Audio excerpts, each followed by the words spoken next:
Hi you guys, and welcome back to another one of my videos. This is part 2 of the case of Ray and Jenny Collette, so if you haven't seen part 1, I will link it below, because if you don't watch that video first, this video probably won't make that much sense. But without further ado, let's get into part 2 of this video. To briefly recap part 1, Ray and Jenny Collette were a couple from Beverly in Western Australia, who in March of 2015 decided to go on a prospecting trip with their Great Dane Ella and their friend Graham Milne in the sandstone area of Western Australia. Their plan was to look for gold both on the ground around the area as well as abseil down into old mine shafts to look for gold in there also. In the early hours of March 22nd, 2015, Graham left the camp where Jenny and Ray were sleeping to make the 8-hour trip back to Perth, as he had work not the next day but the day after that on March 24th. Sandstone is very remote with no mobile reception, and so it was only 9 days later when the Great Dane Ella turned up at a caravan park called the Sandstone Caravan Park alone that alarm bells started ringing as family members of Ray and Jenny were called to come and pick her up after neither Ray or Jenny were able to be contacted to come and get her. There were no signs of Ray or Jenny anywhere until a week after that, on April 8th, when a body was found at the bottom of one of these old mine shafts, which was then identified as Ray. Finding Ray gave the search team hope that they would be able to find Jenny not long after, but unfortunately 5 years on, there was still no sign of Jenny anywhere. Due to the lack of evidence in this case, no arrests were ever made, but there was a small glimmer of hope for the family of Ray and Jenny when in early 2020 there was a coronial inquest into the case. But let me first briefly explain what a coronial inquest is and why they take place. Liam! I just realized there's been a beanie on my bed this whole time. Oh my gosh. Probably doesn't matter to you guys at all, but that really messed with my aesthetic. Anyways, that is not what's important. The aim of the coroner's court is to investigate certain deaths and fires for the purpose of finding causes as to those deaths and fires. The coroner, at the conclusion of the investigation, may make a finding of fact in relation to those deaths or fires. I actually didn't know that you can have a coronial investigation into a fire, but I suppose that makes sense. But that is not what this video is about. I suppose another benefit of a coronial investigation in the case of Ray and Jenny is because there was not enough evidence to charge anyone, and so a coronial inquest can also be useful if the case was to go to trial, because they can use this as a great source of evidence in future civil proceedings. So let's get into some of the facts that we can now call facts because of this coronial inquest. Also buckle up, because this next part is going to be a lot of information. The first fact is that Ray Collette was murdered. He was found at the bottom of a 12-meter deep mine shaft, and the shaft was narrow, but the base then opened up wide and high. He was found wearing work boots, blue work trousers, but no shirt. He had gloves in his pants pocket, and although he was found at the bottom of this mine shaft, there was no abseiling equipment with him whatsoever. And this is important to remember a little bit later on. His skin had decomposed to leather in sections where his body was exposed to the elements, but in areas surrounding broken bones, the flesh had completely disappeared, leaving only the dry, broken, shattered skeleton. An autopsy showed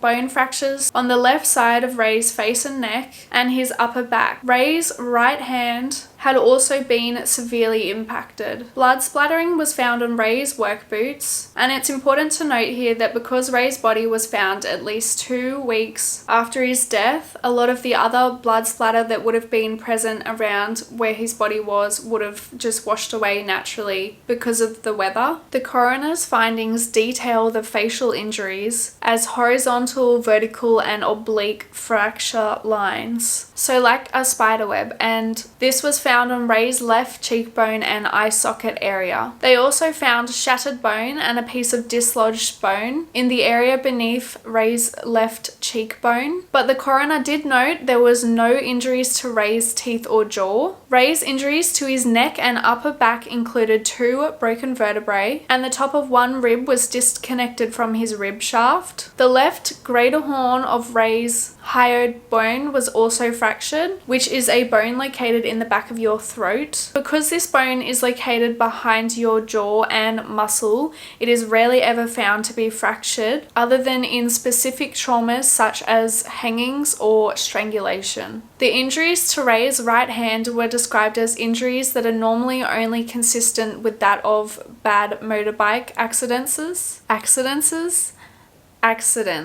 I'm saying too many big words. And this injury happens when the immovable hand is directly impacted by an unstoppable force of steel, or blunt force impact. The metacarpal bones, which are the bones inside of your palm, connecting to Ray's right, middle, and ring finger, had been completely shattered and disintegrated into several pieces each. The forensic consultant in this inquest, who was called Specialist Hand and Wrist Surgeon Dr. Jeff Ecker, regarded these type of breakages as only possible with extreme high violence or high energy trauma. The coroner also noted parts of Ray's body where there was no evidence of injury, which included his wrist, arms, legs, and feet bones. A drop of blood was found on the top of Ray's left work boot, and in the sole of that same work boot there was blood found high up in the inside, in what's called the lugs, and I'll include a photo of this so you guys know what I mean. It was determined by forensic science consultant Dr. Mark Reynolds that this could have only occurred if Ray had an injury resulting in blood pouring from a standing position, and then Ray taking a single step within a deep pool of his own blood. I thought it was really important to include these findings because it really helps us understand why Ray's death was determined as a murder. If he had fallen 12 meters to his death, which you would first assume is what happened because there was no abseiling gear down the bottom, wouldn't he have had some bone breaks in his arms, legs, pelvis, teeth, and or jaw? And on top of this, he took one final step before he died, which they could tell because of the way the blood was in his boots. So if he had fallen into this mine shaft, unless he fell feet first and managed to not break his feet, not break his legs, then take a step, it just doesn't make sense to me. I have so many questions about this though. Why was Ray found without a shirt? His family said he never really walked around without a shirt on, it just wasn't like him. Why would a murderer do that? Was the shirt maybe a bright color, so the murderer took it off because they were worried that he would be seen from the top of a mine shaft? We might never know. Another interesting point that the coronial inquest raised was the fact that there were 3 cigarette butts found around 3 meters away from the top of the mine shaft that Ray was found in. These cigarette butts were subjected to forensic testing, and 2 actually came back as a very likely match to Jenny,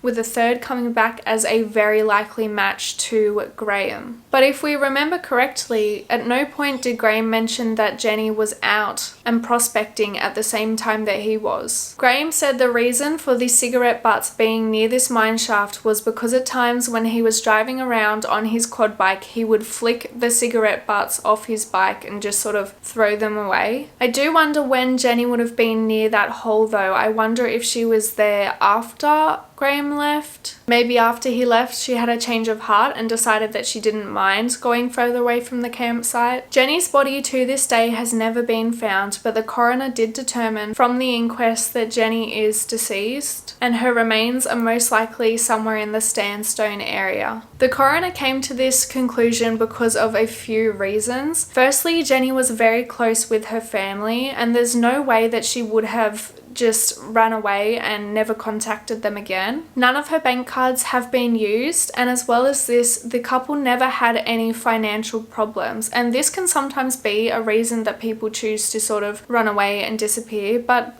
They didn't have any issues, so there was no motive for her to really run away. The coronial investigation also looked into the date of the couple's death. Jenny was someone who had always used a diary. She wrote in it almost every day, and her last entry was on the 18th of March 2015. That entry just said, "Hopefully go to the hole, fingers crossed." The trio would refer to different mine shafts as holes in various emails and texts that they sent each other leading up to the holiday. The network data from Ray's phone shows that his last activity was at 1:32 a.m. on the 19th of March 2015. It was a text that he sent to Graham confirming that him and Jenny had left and were on their way to Sandstone. Graham last saw Ray and Jenny on the morning of March 21st, and because of all of this, the coroner determined that Ray's date of death was on or around March 22nd, and Jenny's was either not long before or after this as well. At the end of the document, the coroner also made a recommendation that staff in the area who work on missing persons cases receive a higher level of training, which would then allow them to search mine shafts in the area more extensively if anything like this was to ever happen again.